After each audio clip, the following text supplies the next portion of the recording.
오늘도 우리 하나님의 은혜를 삼으며 사는 성도님들에게 하나님의 위로와 기쁨이 가득하기를 바랍니다. 옆에 분에게 한번 인사할까요? 하나님이 당신을 정말 사랑하십니다. 하나님이 당신에게 복 주시기를 바랍니다.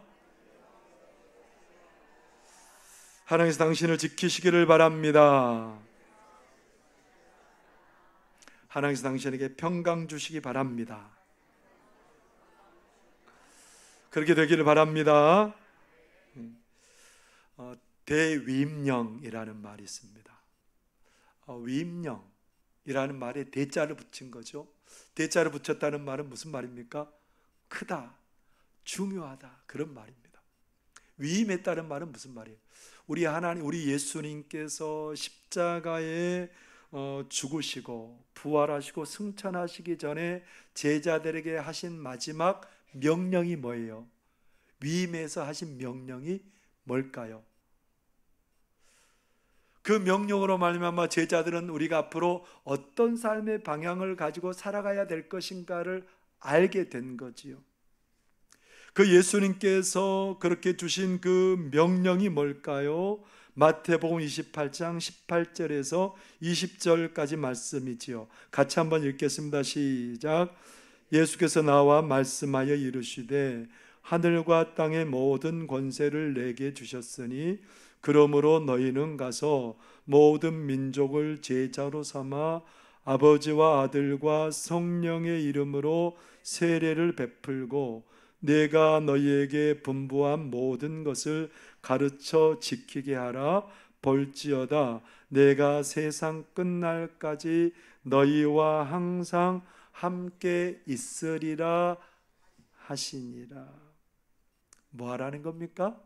뭘 명령하셨대요? 모든 민족에게 복음을 전하라 라는 말씀입니다. 이 말씀은 비단 제자들에게만 하신 말씀이 아니고 오늘 우리에게도, 오늘 이 자리에 하나님을 예배하는 우리에게도 여전한 명령으로 주신 말씀입니다. 우리 송악교회는 가능하면 1년에 한 차례씩은 우리 이웃을 전도하려고 하는 그런 행사들을 매년 해왔습니다. 그래서 그 행사에 복음을 듣게 하고 초청하고, 그래서 올해도 했지요. 올해 언제 했습니까? 얼마 안 됐는데 다 잊어버렸어요. 그렇죠? 6월 29일 날 이웃 초청 작은 음악회를 했죠. 우리 할렐루야 찬양대가 얼마나 열심히 노력했는지 몰라요. 위로라는 주제를 가지고 거기에 관한 찬양들을 준비해서 찬양하면서 우리가 하나님의 위로를 받았습니다. 위로하신 하나님을 만나게 되었습니다. 걱정하지 말래요. 하나님이 함께 하신다고. 아직도 그 찬양의 가사가 우리의 마음속에 여전히 따끈따끈하게 남아있지 않으세요? 그 찬양이 우리에게 위로가 되지 않으셨어요? 전혀 아닙니까? 그래서 우리는 그 하나님께 찬양을 올려드리고 그 다음에 잔디밭에서 초청된 이웃들과 우리 교우들과 함께 음식을 나누고 교제하면서 준비한 선물도 전해드리고 굉장히 복된 시간을 가졌습니다. 가능하면 어떤 시간들을 원하는 거예요? 그런 시간들을 통해서 이웃에게 복음을 전하고 하나님의 사랑을 경험하게 하려고 하는 우리의 작은 움직임이 거기에 있었던 거지요.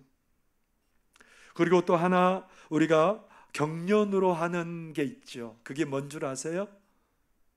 선교 바자회. 선교 바자회가 이번 해에도 어김없이 있습니다. 10월 25일 날 우리가 선교 바자회를 준비하고 있는데, 선교 바자회를 하는 이유가 뭘까요?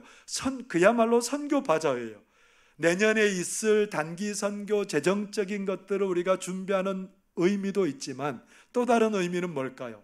우리가 그 바자회를 통해서 우리 이웃들을 초청하고 잔치와 같은 기쁨을 함께 누리길 원해서 선교 바자회를 하고 있죠. 사실 이 내년의 단기 선교는 언제부터 시작되는 거예요? 선교 바자회를 준비하면서 시작됩니다. 그래서 우리 송악교회는 매년 또 경륜으로 이웃들을 초청하고 복음을 전하고 선교 바자회를 통해서 이웃들에게 하나님의 사랑을 전하고 또 복음을 전함으로 말미암아 우리 주님께서 우리에게 맡겨주신 그 일들을 우리가 힘써 이뤄 나가기를 원해요. 우리 주님께서 주신 복음 전파의 명령은 그냥 가만히 있으면 당연하게 이루어지는 게 아니에요. 여러분, 텃밭을, 이 손바닥만한 텃밭 여러분 갖고 보셨죠? 텃밭 갖고 보면 어때요? 그냥 가만히 씨 뿌려놓고 있으면 저절로 열매가 막 주렁주렁 열려가지고 막 따먹으면 되는 거예요? 신경 써요. 손바닥만 해도. 얼마나 신경이 쓰이는지. 처음에 밭 갈 때부터 퇴비를 줘야 되고요. 그 다음에 어떻게 해야 돼요? 풀이 나면 계속해서 그 풀 뽑아줘야 되고요. 뭐 나중에 그냥 겨순도 쳐줘야지 또 이게 열매가 잘 열고요. 그렇게 해서 이제 계속해서 애쓰고 힘써야 좋은 열매를 딸 수 있어요. 과일나무도 마찬가지입니다. 여러분, 요즘 유실수들은 가만히 두면 전부 다 떨어져 버려요. 어떻게 해야 돼요? 겨울에는 가지치기 해줘야 돼요. 그리고 어떻게 해야 돼요? 나중에 퇴비도 그 나무 주변에다가 그렇게 깔아줘야 되고, 그리고 때를 따라서 적절한 시기에 살충제도 쳐줘야 되고, 그래야 나중에 이 열매를 따먹을 수 있어요. 그냥 저절로 되는 거 아무것도 없어요. 조 목사 오늘 이렇게 멋지게 이렇게 서 있는 것도 저절로 됐을까요? 오늘 아침에 일어난 대로 그냥 막 깨재재 하고 왔으면 여러분들이 뭐라 그랬을까요? 집중도 안 됐을 거예요. 오늘 목사님 왜 저래? 여러분, 오늘 보니까 제가 어때요? 염색했어요. 염색. 그것도 몰라주시면 섭하지요. 왜냐하면 우리가 그냥 당연한 것으로 두면 건강도 지킬 수도 없고요, 어떤 것도 지켜나갈 수 없어요. 당연하게 그냥 두면. 그렇기 때문에 한 생명을 건지는 일이 그냥 당연하게 이루어지는 일이 절대 아니라는 거예요. 한 생명을 잘 그렇게 키우고 세워나가는 일이 절대로 당연하지 않아요. 어떻게 해야 돼요? 힘쓰지 않으면 안 돼요. 정말 어떻게 보면 그 일이 중요한 일이면 중요한 일인 만큼 우리의 생명을 걸고 힘써야 되는 일들이 우리의 삶에는 참 많다는 겁니다. 잠을 때로는 자지 않고 여러 가지 노심초사하면서 긴장하면서 힘쓰지 않으면 안 될 일들이 우리의 삶에는 참 많이 기다리고 있는 겁니다. 그 중에도 생명을, 복음을 전해서 생명을 구원하는 일은 당연한 일이 절대로 아니에요. 어떻게 해야 가능해요? 힘써야 가능한 일입니다. 사도 바울과 바나바가 안디옥 교회에서 선교사로 세워서 파송을 받았습니다. 그 두 사람이 선교사로 세움받아서 파송을 받은 곳이 어디냐면 소아시아예요. 오늘날 말하면 튀르키예 지역입니다. 그 튀르키예 지역에 이제 1차 선교 목표지로 정하고 바나바와 바울과 그리고 함께 동역한 사람이 있어요. 누구였어요? 마가 요한. 마가 요한이 함께 가다가 길이 너무 힘들고 험하니까 마가 요한 중간에 그냥 포기하고 돌아와 버렸습니다. 마가 요한은 중간에 돌아왔지만 하나님의 은혜로 소아시아 선교를 하는데 굉장히 많은 열매가 맺어집니다. 많은 사람들이 예수님을 믿게 되고 교회가 세워지고 큰 은혜가 일어나게 되었습니다. 그렇게 하고 이제 돌아와서 또 바나바와 약속을 하죠. 바울과 바나바가 우리 2차 전도여행 할 때 우리 1차로 돌아봤던 지역을 잘 돌아보고 그들에게 믿음으로 세우고 그 지역에 또다시 복음을 전합시다 하고 이렇게 이제 계획을 세우고 준비 중에 있었습니다. 가려고 하는데 또 누가 참여하겠다고 말하냐면 마가 요한이 한 번 더 기회 달라는 거예요. 옛날에는 좀 제가 참을성이 없어서 그렇게 중간에 돌아왔는데 이제 꼭 참고 끝까지 하겠습니다. 그렇게 하고 아마 막 많이 간청한 것 같아요. 바나바는 뭐라고 그래요? 데리고 가자. 바울은 뭐라고 그럽니까? 못 데리고 간다. 그렇게 두 사람이 이제는 심하게 다퉜다고 성경은 얘기해요. 여러분, 심하게 다퉜으면 어떻게 해야 될까요? 갈라선다고요? 아니, 심하게 다퉈도 그래도 봉합해서 열심히 또 한번 해봅시다 그래야 되는데, 이렇게 성숙한 두 사람들이 정말 믿음의 실력이라면 두 번째로 가라면 서로 할 사람들이 결별해버려요. 바울은 실라를 데리고 원했던 그 선교지에 가기로 하고요, 바나바는 마가 요한을 데리고 구브로라는 섬으로 배를 타고 선교 여행을 출발하게 되었습니다. 근데 그렇게 2차 이제 선교 여행을 하는데 놀라운 일이 벌어졌어요. 사도 바울이 얼마나 많이 기도했을까요? 얼마나 치밀하게 준비를 했을까요? 그런 영향인지 형제들이 더욱더 믿음으로 굳건히 서가게 되고 믿는 자의 수가 날마다 늘어갔다라고 성경 기록하고 있어요. 오늘 사도행전 16장 5절에 보면 이렇게 기록하고 있어요. 한번 같이 읽겠습니다. 시작. 이에 여러 교회가 믿음이 더 굳건해지고 수가 날마다 늘어가니라. 여러분, 1차 선교 여행지를 지금 소아시아 지역을 또 도는데 점점 더 성도들이 믿음으로 굳건히 서가고 믿는 자들이 날마다 더하니까 어떤 생각이 들어요? 이곳에서 계속해서 더 소아시아 지역을 많이 돌아다니면서 더 열심히 해야 되겠다, 그렇게 마음에 결단하고 작정을 하고 다니는데 그들이 그렇게 치밀한 선교 전략이 맞아떨어지는 거예요. 사도 바울 굉장히 주도 면밀한 사람이에요. 굉장히 전략적이고 치밀한 사람. 그래서 사도 바울은 쾌재를 불렀어요. 야, 하나님이 정말 은혜를 주시는구나. 기도하고 노력한 만큼 하나님이 이렇게 열매를 주시는구나. 더 열심히 해봐야지. 그렇게 막 작정을 하고 매일매일 그냥 행복했어요. 근데 여러분, 오늘 이상해요. 성령이 전도 못하게 막아버리세요. 더 이상 그 아시아 지역에서 그 복음 사역을 못하도록 성령께서 막아버리세요. 아니, 기껏 잘하고 있는데 도와주셔도 뭐 부족할 판인데 막아버리세요. 못하게. 그래서 사도 바울은 이쪽에 이제 서쪽 지역에 이렇게 해서 내륙적으로 들어가려고 막 해요. 내륙적으로 막 들어가려고 하는데 성령께서 못 들어가게 막아요. 그래서 어디로 가냐면 그 밑에 항구가 있는 쪽으로 내려가요. 드로아라는 곳으로 내려가요. 드로아라는 곳에 내려갔는데 어떤 일이 벌어졌을까요?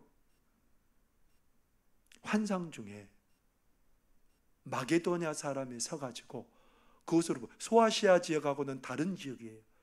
생각지도 않은 선교지, 글로 부르는 거예요. 와서 우리를 도우라고. 그래서 사도 바울이 어떻게 했을까요?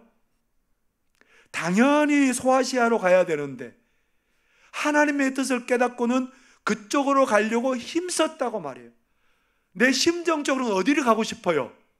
지금 한창 전도가 불이 붙고 있고 잘 되어가는 소아시아로 가는 게 너무 당연한 건데 사도 바울은 뭐에 힘써요? 그것이 아니고 하나님의 뜻을 쫓는데 힘을 쓰게 되었답니다. 그래서 9절 10절의 말씀에 이렇게 얘기하죠. 함께 읽겠습니다. 시작. 밤의 환상이 바울에게 보이니 마게도냐 사람 하나가 서서 그에게 청하여 이르되 마게도냐로 건너와서 우리를 도우라 하거늘 바울이 그 환상을 보았을 때 우리가 곧 마게도냐로 떠나기를 힘쓰니 이는 하나님이 저 사람들에게 복음을 전하라고 우리를 부르신 줄로 인정함이라. 그냥 거기로 가는 일이, 하나님이 이끄는 곳으로 가는 일이 그냥 저절로 안 됐다는 거예요. 당연하게 안 됐다는 거예요. 어떻게 했다고 얘기를 하고 있어요? 힘썼다. 여러분, 우리가 하나님의 뜻을 따르고 우리의 생각을 저버리고 하나님의 뜻을 따르는 일들은 어떻게 해야 되는 일이라고 말씀하시고 계십니까? 힘쓰는 일이라는 거예요. 오늘 우리가 주님의 명령대로 복음을 전하면서 당연히 되는 게 없다는 거예요. 우리가 복음을 전하면서 힘써야 되는 것은 어떤 일일까요? 선교는 하나님의 선교라는 거예요. 옆에 분에게 얘기해 주세요. 선교는 하나님의 선교입니다. 예, 복음 전파는 누구의 일이라고요? 하나님의 일이고 하나님이 하시는 일이라는 겁니다. 그래서 7절에 이렇게 말하죠. 한번 읽겠습니다. 시작. 무시 앞에 이르러 비두니아로 가고자 애쓰되 예수의 영이 허락하지 아니하시는지라. 지금 서쪽으로 왔다가 지금 내륙 쪽으로 다시 들어가려고 하는데 그렇게 애를 썼는데 하나님이 어떻게 하세요? 성령께서 어떻게 하세요? 못 가. 가지 마. 다른 곳으로 가라는 거예요. 그러니까 만약에 내가 하나님의 선교라고 인정하지 않고 그것에 애쓰지 않으면 당연히 내가 원하는 곳을 가게 되어 있습니다. 그게 어떤 사람이 강하냐면 기도 많이 한 사람이 강해요. 기도 많이 하다 보면 어떤 확신이 있어요? 하나님이 역사하실 거라는 확신이 있기 때문에 항상 기도하는 사람들이 어때요? 당연히 그렇게 살아가게 될 가능성이 많은 거예요. 사도 바울 정말 기도하는 사람입니다. 데살로니가 성도들에게 사도 바울이 강조했던 게 뭐예요? 쉬지 말고 기도하라. 사도 바울이 그렇게 데살로니가 교인들에게 말할 만큼 사도 바울은 기도가 얼마나 치밀하고 중요한지 알아요. 그래서 사도 바울은 2차 전도행을 하면서도 하나님 앞에 무릎 꿇고 기도했어요. 간절히 기도했어요. 그 기도의 결과로 지금 엄청나게 사람들이 믿음으로 서가고 그리고 많은 사람들이 예수님 믿게 되고 막 쾌재를 불렀어요. 근데 하나님이 뭐라고 말해요? 성령께서 아니야, 멈춰, 그렇게 얘기하는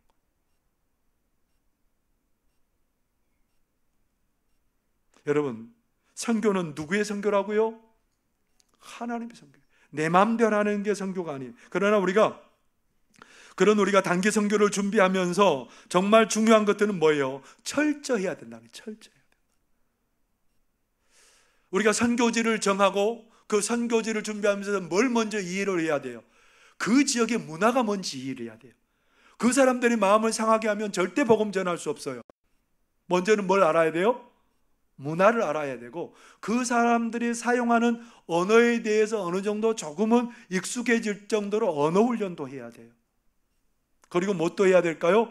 거기에서 그 지역에 맞는 사역을 어떻게 해야 될 것인지 그것을 면밀하게 준비하고 진행시켜 나가야 되는 겁니다. 완도선 마을에서 오랜 동안 지금도 한 달에 한 번씩 거기 의료 선교를 하시는 박종욱 원장님이 계세요. 박종욱 원장님은 바람직한 단기 선교가 되기 위해서 어떻게 해야 되는지 낙도행전이라는 책에서 그는 이렇게 쓰고 있습니다. 앞에 있는 화면 보시면 되겠는데요.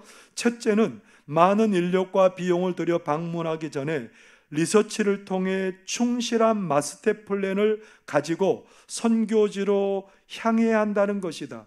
둘째는 선교지 선정은 사람의 인맥이나 판단이 아니라 꼭 방문이 필요한 것을 주의 부르심 가운데 결정하는 것이 중요하다는 것이다. 셋째는 지속적이고 중장기적인 선교 전략이 있어야 하고 타 교회나 단체와의 협력을 통한 시너지 선교가 되어야 한다는 것이다. 무슨 말하고 있습니까? 많은 사람과 비용을 들여서 하는 그 단기 선교가 대충 해서는 안 된다는 거예요. 충분한 조사가 이루어져야 되고 철저하게 계획되어야 되고 그리고 인맥이나 어떤 것을 통해서 선교지가 선정되는 게 아니고 하나님의 이끄심 따라서 선교지가 선정돼야 되고 단기적으로 한번 갔다 오는 선교가 아니라 중장기적인 계획을 가지고 하나하나 그 계획을 준비해서 실천해 나가는 그런 선교가 돼야 바람직한 선교가 될 수 있다는 겁니다. 우리가 단기 선교를 하면서 늘 우리 머릿속에 생각하는 건 뭐예요? 우리 선교팀이 뭘 해봐야 되겠다고 생각을 해요. 단기 선교팀들이 빠지기 쉬운 유혹 중에 하나가 뭐냐면 우리 선교팀들이 뭘 해보겠다는 생각이에요.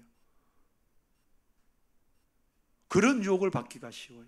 그러나 단기 선교팀이 가장 중점에 둬야 되는 것은 뭐예요? 현지 선교사님의 선교 사역에 얼마나 도움이 될 것인지, 그 현지에서 선교하는 선교사님이 그 단기 선교팀의 사역을 통해서 얼마나 더욱더 선교 일들을 더 잘 감당할 수 있을 것인지, 그것을 돕고 그렇게 조력하는 일에 초점을 둬야 되는 거예요. 그 일이 단기 선교팀에게는 아무것도 아닌 것처럼 생각될 수 있을지라도 그 일이 현지 선교사님에게 도움되는 일이라면 우리가 그 일을 잘 감당해낼 수 있어야 된다는 겁니다. 어려운 지역에 가서 우리가 어떤 것을 남기고 무엇을 하느냐, 이게 단기 선교가 아니에요. 단기 선교의 주도권은 누구에게 있어요? 하나님께 있어요. 하나님의 선교예요. 하나님이 원하는 것은 뭐냐면 현지 선교사님이 그 선교의 일을 가장 잘할수록 돕는 것이 단기 선교팀이 해야 되는 일이지요. 제가 오래전 일입니다. 몽골에 청년부 목사님하고 그리고 청년들하고 장년 성도들과 함께 한 15명 정도 되는 성도들과 함께 몽골에 단기 선교를 가게 되었습니다. 한 3개월 정도 그 문화, 언어 그리고 팀워크를 다지고 사역을 준비하는 그 훈련들을 계속했어요. 거기에서 같이 했던 것은 부흥 집회를 인도하는 거였고, 그리고 아이들을 대상으로 성경학교와 그리고 소운동회를 하는 일이었고, 작은 잔치를 하는 일이었습니다.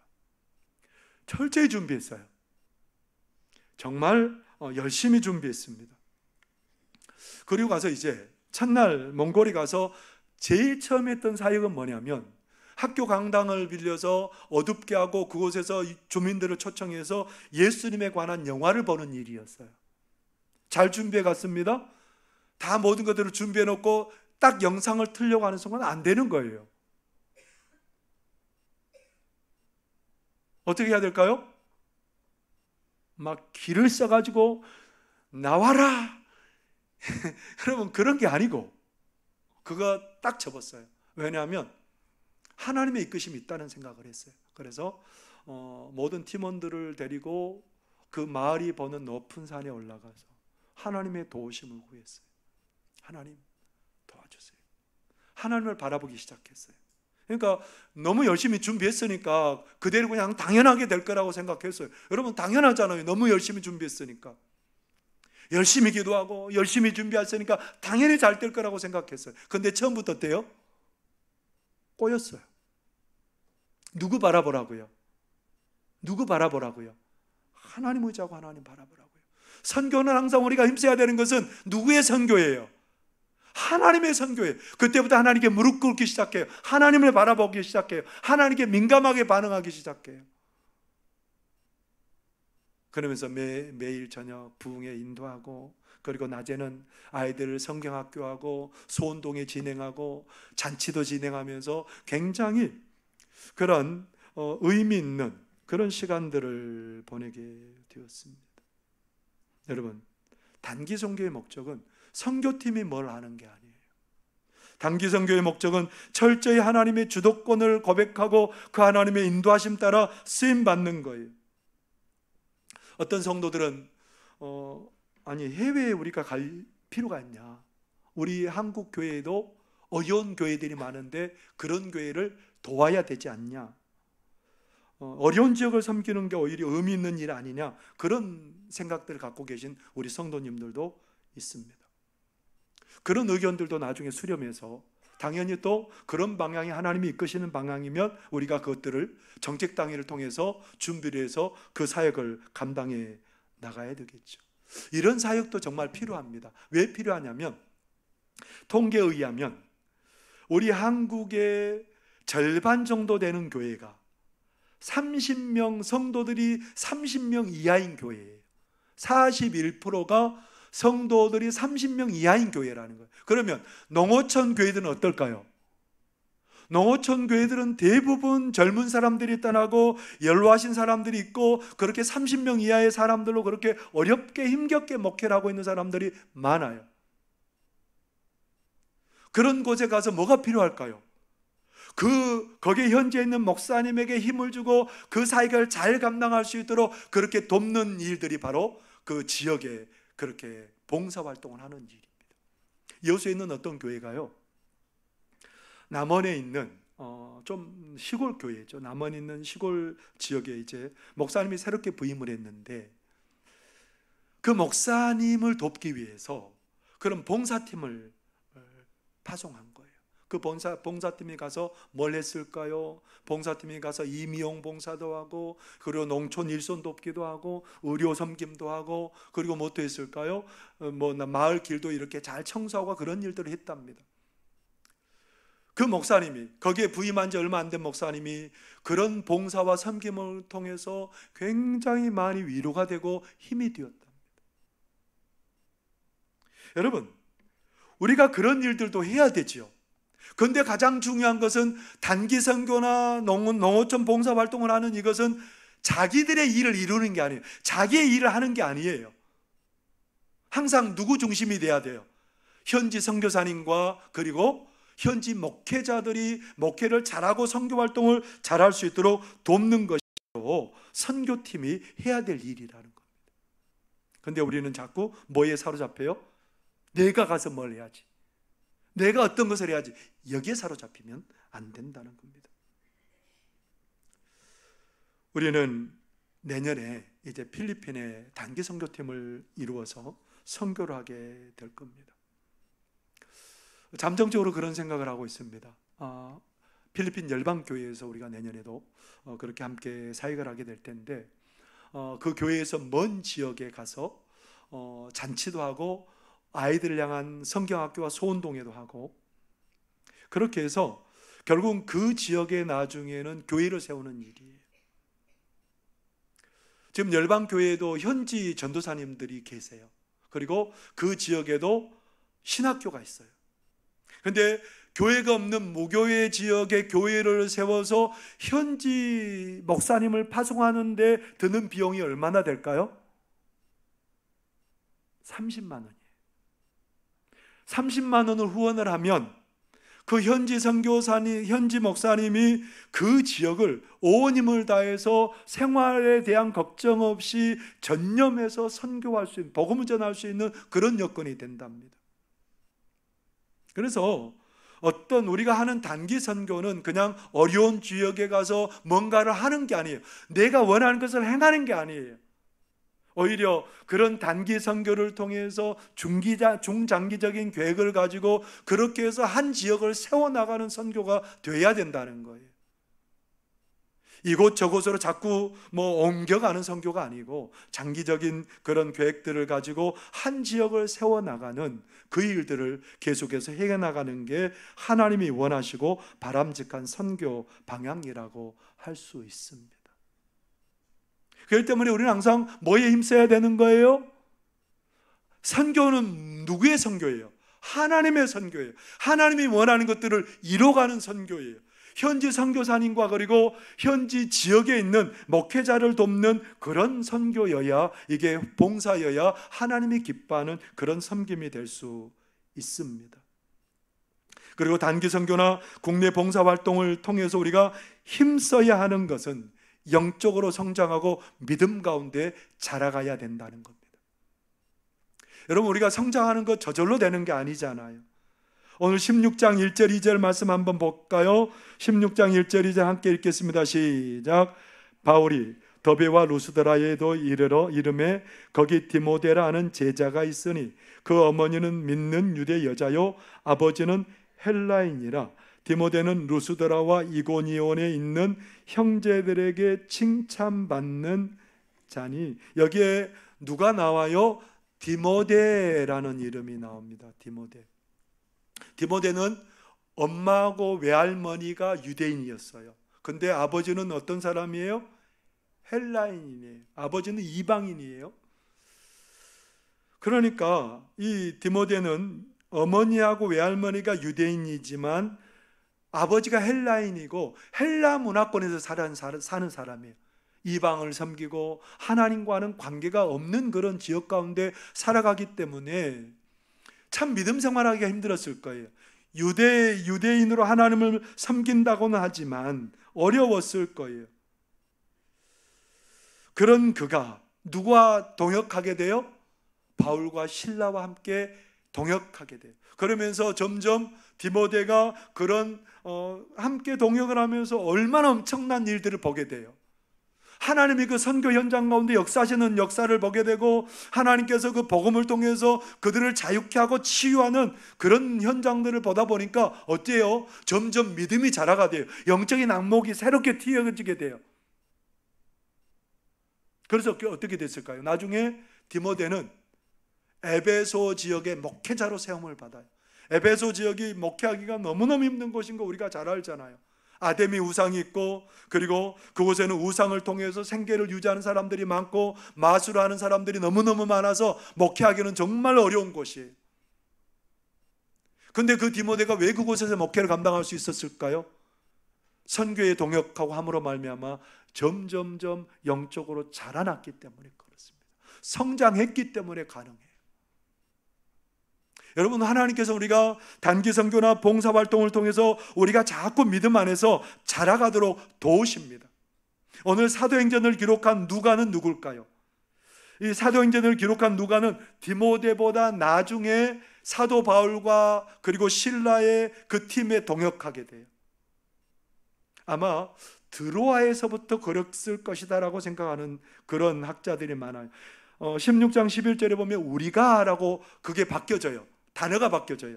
아마 그때부터 누가가 동역하게 됐을 것이다. 누가도 의사지만 이방인이에요. 믿음에 대해서 잘 모르는 사람이에요. 근데 여기에 동역하게 되면서부터 눈이 바뀌어요. 하나님을 경험하게 돼요. 그래서 누가가 쓴 성경이 뭐예요? 여러분이 잘 아는 누가복음과 사도행전을 누가 기록했어요? 누가가 기록했어요. 왜 그게 가능했죠? 디모데도 누가도 이방인이었습니다. 이방 지역 가운데 살았던 그런 사람입니다. 그런데 이렇게 선교 동역을 통해서 그들이 점점 영적으로 성장하고 믿음으로 견고히 서가게 되는 그런 역사가 일어나게 되었답니다. 여러분, 우리가 날마다 그런 복음 전파를 통해서 우리가 영적으로 자라가고 성장해야 될 필요가 있습니다. 아까도 박정욱 원장님에 대해서 얘기를 했습니다만, 이분은 계속해서 완도에 있는 섬 지역의 어려운 교회들을 돕는 역할을 해요. 어느 날 완도에 속한 소환도 지역에 가서 이제 의료 활동을 하려고 하는데, 그 교회에 20명의 사람들이 의료를 기다리고 있었는데 현수막을 하나 목사님이 딱 걸어놨어요. 어떻게 써놨을까요? 무료 의료 봉사합니다. 실력 있는 의사 선생님이 오셔서 여러분들 병을 고쳐줍니다. 그렇게 현수막을 아마 크게 써놨겠죠. 근데 이 박정욱 원장님은 그거 되게 싫어한대. 여러분, 얼마나 뿌듯해요. 가서 그 훌륭한 뛰어난 의술로 같이 간 간호사들과 또 함께 간 의사들과 그렇게 치료를 해서, 야, 그들이 왔더니 뭐 정말 엄청난 치료가 일어났다 그러면 얼마나 좋아요. 이름도 나고 막 서로 다른 말에서 오라고 막 손짓할 거 아니에요. 근데 여러분, 이 원장님이 뭐라고 그런지 아세요? 우리는 속히 기억에서 지워지고 잊혀지기를 원한다는 거예요. 누구만 그들의 기억 속에 남기를 원하는 거예요? 예수님만, 하나님의 사랑만 그들의 기억에 남기를 원한다는 겁니다. 자기들의 봉사한 그러한 것들이 자기들의 것들이 드러나고 나타나는 게 아니라 오직 하나님만, 오직 예수님만 그들의 뇌리에 남아서 그들이 복음 안에서 복을 누리면 참 좋겠다는 겁니다. 왜 여기까지 자랐을까요? 이렇게 하나님의 복음을 전하고 이 일들을 하다 보니까 하나님의 마음이 깨달아진 거예요. 그래서 그 하나님의 마음을 가지고 선교하고 봉사활동을 하게 되었던 겁니다. 여러분, 우리가 열심히 선교하고 그렇게 믿음의 봉사를 하고 복음을 전하는 일을 해야 되는 이유는 우리가 그 안에서 자꾸 믿음으로 영적으로 자라는 은혜가 있기 때문에 그렇습니다.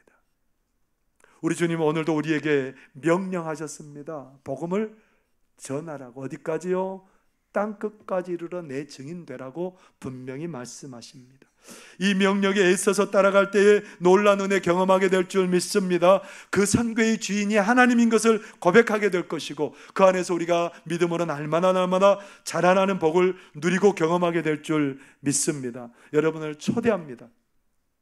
내년 단기 선교에 여러분 많이 지원하십시오. 그때 우리 하나님을 경험하는 역사가 일어나게 될 줄 믿습니다. 믿음으로 자라나는 역사가 일어나게 될 줄 믿습니다. 기도하겠습니다. 사랑하는 하나님 아버지, 고맙고 감사합니다. 우리가 하나님 복음을 전하고 생명을 구원하는 일은 당연한 일이고, 당연한 일이 아니고 애써야 하는 일인 것을 저희들이 깨닫게 되었습니다. 무엇보다 우리가 있어야 될 일은 복음을 전하는 일, 선교는 하나님의 선교고 하나님의 일인 것을 날마다 고백하고 그 하나님께 집중하며 살게 하여 주시옵시고, 하나님 이 사역에 동참함으로 말미암아 우리가 영적으로 더욱더 자라가게 되고 하나님의 마음 품고 행하는 그런 믿음의 사람들로 든든히 서가도록 우리를 도와 주옵소서. 예수님 이름으로 기도하옵나이다. 아멘.